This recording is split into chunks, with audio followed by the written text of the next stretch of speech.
Hi, my dear children. I am Asima teacher. Now I am coming with a poem that is your Hindi textbook first lesson. The name of the poem is Hum Panchi Unmukt Gagan Ke.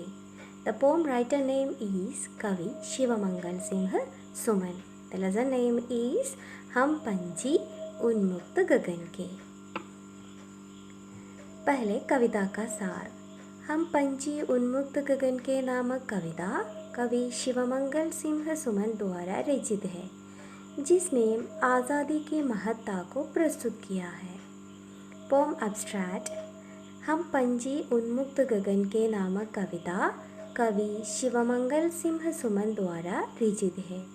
The pome title हम पंछी उन्मुक्त गगन के composed by poet Shivmangal Singh Suman, जिसमें आज़ादी की महत्ता को प्रस्तुत किया है। He is presented the importance of freedom. यही है आपका पहला पाठ का पहली पंक्ति। हम पंछी उन्मुक्त गगन के पिंजर बंद न गा पाएंगे, कनक तीलियों से टकराकर पुलकित पंख टूट जाएंगे। Now I am going to recite one more time.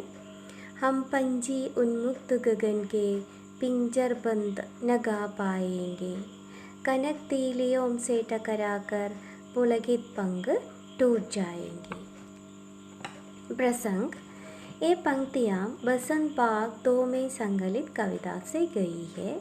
इसमें कवि ने पक्षियों के माध्यम से स्वतंत्रता की बात की है। गुलामी की अपेक्षा मर जाना ही अच्छा है। ये पंक्तियाँ, these lines are Basant Bagh 2 from the poem compiled in the Vasant Part 2, that is your textbook Vasant Part 2 में संकलित कविता है। These lines are from the poem compiled in the Vasant Part 2। इसमें कवि ने पक्षियों के माध्यम से स्वतंत्रता की बात की है। The poet has talked about freedom through the birds। गुलामी की अपेक्षा मर जाना ही अच्छा है। It is better to die than slavery। गुलामी का अर्थ है slavery। ओके। सरलार्थ। पहली पंक्ति का अर्थ यह है, कवि पक्षियों की ओर से कह रहा है कि हमारा बसेरा खुला आकाश है, हम उड़ते हुए ही खुशी के गीत गा सकते हैं। यदि हमें पिंजरे में बंद कर दिया जाए तो हम चहचहाना भूल जाएंगे। The poet is saying from the birds. कवि पक्षियों की ओर से कह रहा है। The poet is saying from the birds, हमारा बसेरा खुला आकाश है। Our shelter is the open sky. बसेरा means shelter. Our shelter is in the open sky. हम उड़ते हुए ही खुशी के गीत गा सकते हैं। We can sing songs of happiness just by flying. यदि हमें पिंजरे में बंद कर दिया जाए तो हम चहचहाना भूल जाएंगे। If we are locked in a cage, we will forget our singing. The birds are saying, if we are locked in a cage, we will forget our singing. This is the meaning of the first stanza. Okay, ये देखिए, this is the second stanza. हम बहता जल पीने वाले मर जाएंगे भूखे प्यासे, कहीं बली है कटुक निपौरी कनक कटोरी की मैदा से। हम बहता जल पीने वाले मर जाएंगे भूखे प्यासे, कहीं बली है कटुक निपौरी कनक कटोरी की मैदा से। In these lines the poet is saying, अर्थ। सरलार्थ। दूसरी पंक्ति का अर्थ, इन पंक्तियों में कवि पक्षियों की ओर से कह रहा है कि हमें बहता हुआ जल पीना पसंद है। In these lines the poet is saying on behalf of the birds that we like to drink flowing water। तो पिंजरे में बंद होकर तो हम भूखे प्यासे मर जाएंगे। By being we locked in a cage we will die of hunger and thirst। Okay, प्यास means thirst, भूखे means hunger. Okay, मर जाएंगे means we will die.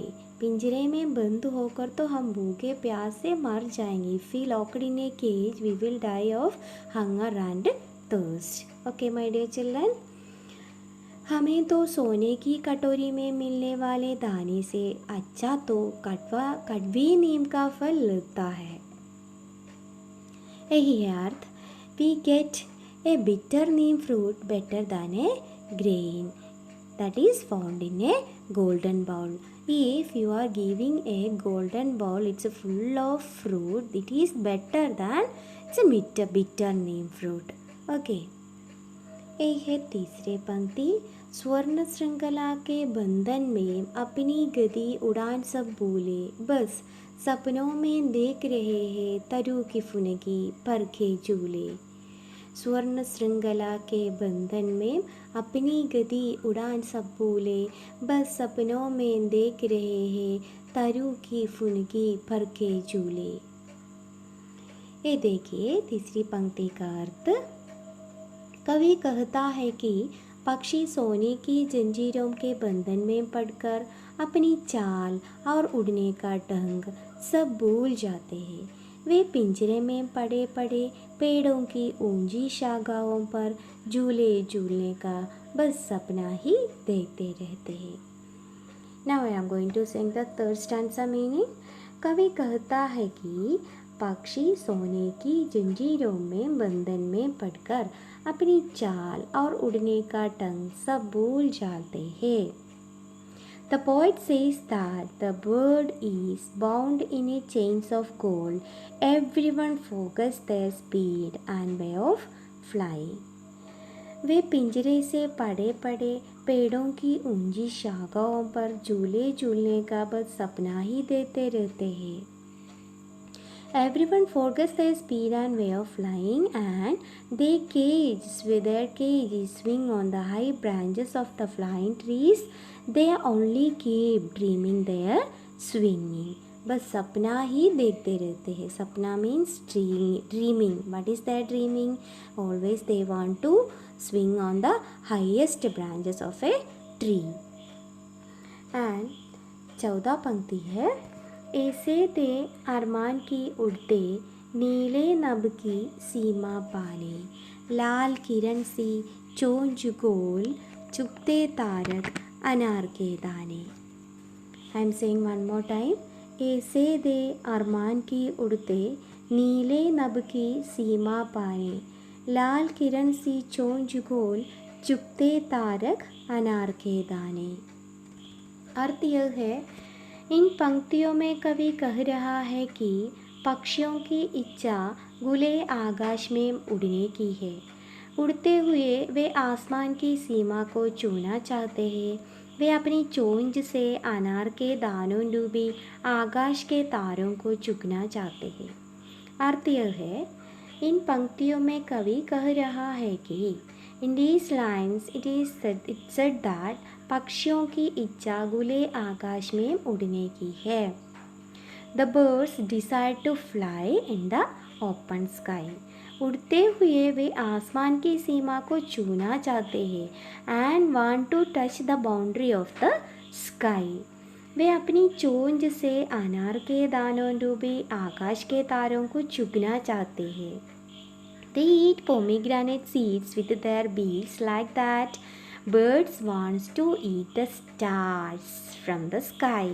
Okay, like they eat birds are wish to like to eat pomegranate seeds. The same way the birds wants to eat the stars from the sky. This is the meaning of this stanza. इसका भाव यह है कि पक्षियों को भी अपनी इच्छाएं होती है जिन्हें वे पूरी करना चाहते हैं. वे स्वतंत्र होकर ही पूरी कर सकते हैं. पक्षियों की भी अपनी इच्छाएं होती है. Birds also have their own desires and their own wishes, जिन्हें वे पूरा करना चाहते हैं. विच दे वांट टू फुलफिल. वे स्वतंत्र होकर ही पूरी कर सकते हैं. They can only complete by being independence.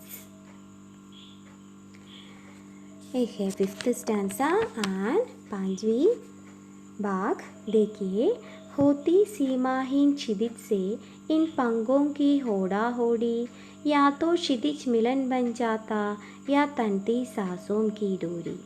I am going to sing one more time. होती सीमाहीन क्षितिज से इन पंगों की होड़ा होड़ी, या तो क्षितिज मिलन बन जाता या तनती सांसों की डोरी। इसका अर्थ यह है कि कवि कहता है कि आसमान में उड़ते हुए पक्षियों की पंखों में एक होड़ सी लग जाती है। वे आसमान की उस सीमा को छू लेना चाहते हैं जिसका कोई अंत नहीं है। कवि कहता है कि the poet is says that आसमान में उड़ते हुए पक्षियों के पंखों में एक होड़ सी लगते हैं। The birds flying in the sky have a competing race. They want to touch the boundary of the sky. वे आसमान की उस सीमा को छू लेना चाहते हैं। They want to touch the boundary of the sky, but that has no end. जिसका कोई अंत नहीं है, but it is not end. कई बार वे आकाश की सीमा को प्राप्त कर लेते हैं। उन्हें लगता है कि सीमा को छू लेने से उनका आसमान से मिलन पूरा हो गया, या फिर कई बार उड़ते हुए वे अपनी मंजिल को प्राप्त नहीं कर पाते तो उन्हें निराशा होती है। कई बार वे आकाश की सीमा को प्राप्त कर लेते हैं। Sometimes they reach the skies limit. उन्हें लगता है कि सीमा को छू लेने से उनका आसमान से मिलन पूरा हो गया। They think that has to be completed to meet their sky by their touching limit. या कई बार उड़ते हुए वे अपनी मंजिल को प्राप्त कर नहीं पाते तो, और if they could get to their destination by flying many times, उन्हें निराशा होती है। They are very disappointed. Okay बच्चों,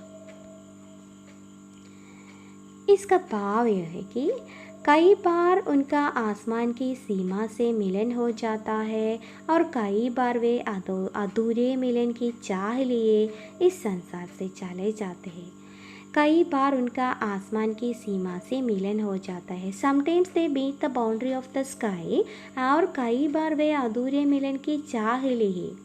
and many times they leave this world for sometimes they that means कई बार वे अधूरे मिलन की चाह लिए इस संसार से चले जाते हैं। They leave this world for want of incomplete their dreaming.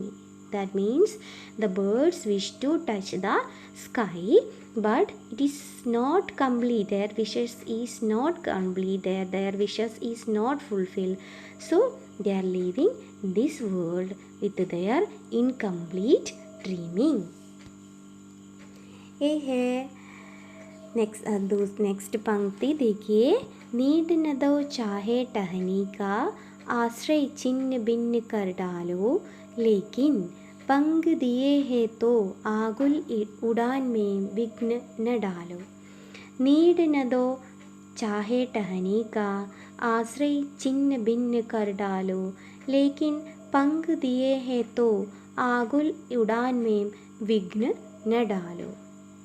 इसका अर्थ यह है कि कवि कह रहा है कि चाहे पक्षियों को घोंसला बनाने के लिए पेड़ की डाली मत दो, यदि चाहे तो उनके रहने का स्थान भी तोड़ डालो, परंतु भगवान ने उन्हें उड़ने के लिए पंख दिए हैं, इसलिए उनकी परेशानी से भरी उड़ान में किसी भी तरह की बाधा मत डालो। इसका अर्थ यह है कि this is the meaning of this stanza. कवि कह रहा है कि the poet is saying that चाहे पक्षियों को घोंसला बनाने के लिए पेड़ की डाली मत दो। Do not cut the trees because birds nest is there. घोंसला बनाने के लिए पेड़ की डाली मत दो। Don't cut the trees because the birds nest is there. यदि चाहे तो उनके रहने का स्थान भी तोड़ डालो, If you want, it keep their place of stay. Okay. परंतु भगवान ने उन्हें उड़ने के लिए पंख दिए हैं. God has given them wings to fly. इसलिए उनकी परेशानी से भरी उड़ान में किसी भी तरह की बाधा मत डालो. So do not obstruct any kind of trouble. पक्षियों को कुछ नहीं चाहिए, उन्हें तो केवल खुले आसमान में पंख फैलाकर उड़ने दो. ओके बच्चों, इसका अर्थ यह है कि this is the meaning of this poem. This wow, पक्षियों को कुछ नहीं चाहिए. The birds don't want anything. उन्हें तो केवल खुले आसमान में पंख फैलाकर उड़ने दो. Let them fly bye spreading wings only in the open sky. So birds are very important for this nature, so don't disturb any of the birds. Okay, thank you.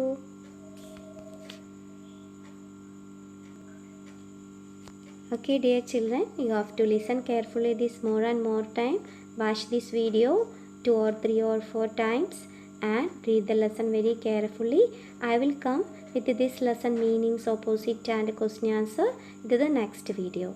Thank you, and read and practice well in the home. Okay.